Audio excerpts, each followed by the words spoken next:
আসসালামু আলাইকুম। আমি আপনাদেরকে আজকে ফ্রাইড রাইস তৈরি করে দেখাবো। এখানে ফ্রাইড রাইস তৈরি করার জন্য দিয়ে দিব ডিম ২টা, অল্প গোলমরিচের গুঁড়ো, স্বাদমতো লবণ, ভালোভাবে ভেজে নিব। আর ফ্রাইড রাইস তৈরি করার জন্য আমার এখানে কিছু সবজি লাগবে। ভেজে নেওয়া ডিম। এখন আমি কড়াইটাতে বাটার দিয়ে দিব।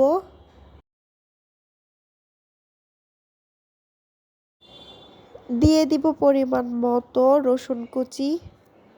এগুলোকে ভালোভাবে মিশিয়ে নিব, একটু ভেজে নিব। কারো কাছে যদি বাটা না থাকে তাহলে রান্নার রেগুলার তেল দিয়েও এটা রান্না করতে পারবেন। আমার রসুন কুচিটা ভাজা হয়ে গেছে। এখন আমি এটাতে কিছু কুচি করে রাখা বরবটি দিয়ে দিব। বরবটি দিয়ে এখন কিছু ভেজে নিব। তারপরে দিয়ে দিব কিছু ক্যাপসিকাম, কিছু গাজর কুচি। এখন এই সবজিগুলোকে কিছুক্ষণ ভেজে নিব। আমার সবজিগুলা ভাজা হয়ে গেছে। এখন এটাতে রাইসগুলা দিয়ে দিব। আমি এখানে পোলাওর চাল নিয়েছি, হালকা ভাপ দিয়ে।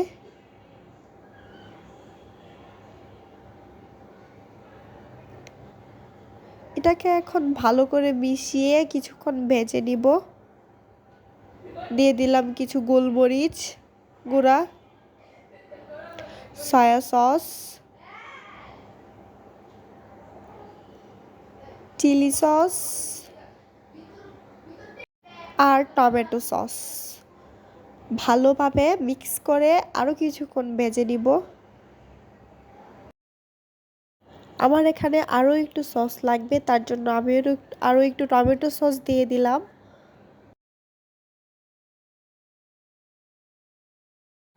ভাজা হয়ে গেছে। এখন দিয়ে দিব ওই যে ভেজে রাখা ডিমগুলো। ভালো করে মিশিয়ে নামিয়ে নিব। তৈরি হয়ে গেল আমাদের ফ্রাইড রাইস। এখন আমি আপনাদেরকে ফ্রাইড রাইসের সাথে চাইনিজ সবজি তৈরি করে দেখাবো। তার জন্য পানিতে পেঁপে দিয়ে দিলাম,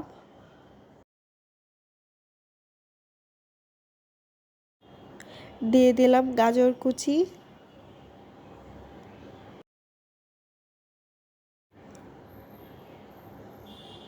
এখন দিয়ে দিব বরবটি। সবগুলা সবজি হালকা সিদ্ধ করে নিব, হালকা সিদ্ধ করে নামিয়ে নিব।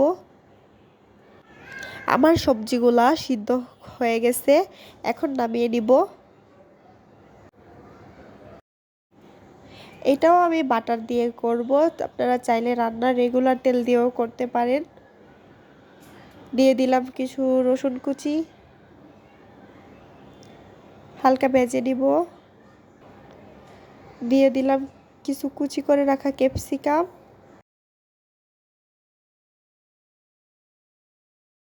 এখন দিয়ে দিব সবগুলা সবজি, ওই যে হালকা সিদ্ধ করে রাখা সবজিগুলা ভালো করে মিশিয়ে নিব ক্যাপসিকামগুলোর সাথে। হালকা লবণ দিয়ে দিলাম স্বাদ মতো, কিছু গোলমরিচের গুঁড়া দিয়ে দিলাম, হলুদ ক্যাপসিকাম ছিল ওইটাও দিয়ে দিলাম। একটু নেড়ে চেড়ে মিশিয়ে নিব।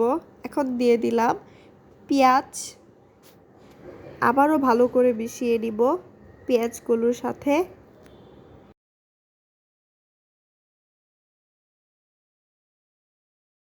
এখন আমি দিয়ে দিব ঝুরি করে রাখা চিকেনটা দিয়ে ভালো করে মিশিয়ে নেব সবজিগুলোর সাথে। এখন দিয়ে দিব কিছু কাঁচামরিচ, আবারও ভালো করে মিশিয়ে নিব। এখন দিয়ে দিব পরিমাণ মতো পানি, ভালো করে মিশিয়ে নিব পানিটা দিয়ে। তারপর একটা ঢাকনা দিয়ে ঢেকে দিব। দিয়ে দিলাম সয়া সস, দিয়ে দিব কর্নফ্লাওয়ারটা দিলে সবজিটা ভারী হবে। লেবুর রস। কমপ্লিট আমাদের চাইনিজ সবজি। সবাই ভালো থাকবেন, সুস্থ